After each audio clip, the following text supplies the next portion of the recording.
بسم اللہ الرحمن الرحیم۔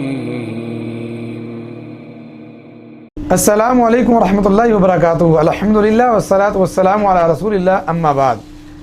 نبی پاک علیہ الصلوۃ والسلام بھی ہماری طرح اس دنیا کے اندر آئے، دنیا کے اندر رہے۔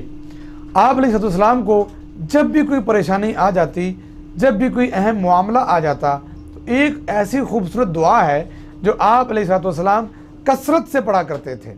ہمارا یہ آج کا جو پروگرام ہے یہ بسلسلہ فضائل اذکار کے حوالے سے چل رہا ہے۔ آپ علیہ الصلوۃ والسلام نے یہ دعا اکثر کی ہے۔ یہ روایت جامع ترمذی کے اندر موجود ہے۔ حضرت انس بن مالک رضی اللہ تعالیٰ عنہ اس حدیث کے راوی ہیں اور حدیث نمبر 3524 ہے۔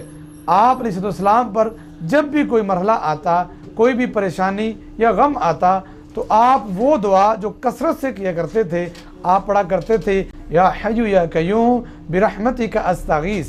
آپ علیہ الصلوۃ والسلام یہ دعا کثرت سے پڑھتے اور اس دعا کی برکت سے میرا اللہ آپ علیہ الصلوۃ والسلام پہ آنے والی ہر مصیبت یا پریشانی کو دور فرما دیا کرتا تھا۔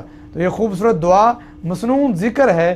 ہم میں سے جو بھی بھائی پریشان ہیں، کوئی دنیا کے معاملے سے، کوئی دین کے معاملے سے، کوئی گھریلو پریشانی کی وجہ سے، تو اس دعا کو کثرت سے پڑھیں اور ہر غم سے نجات پائیں۔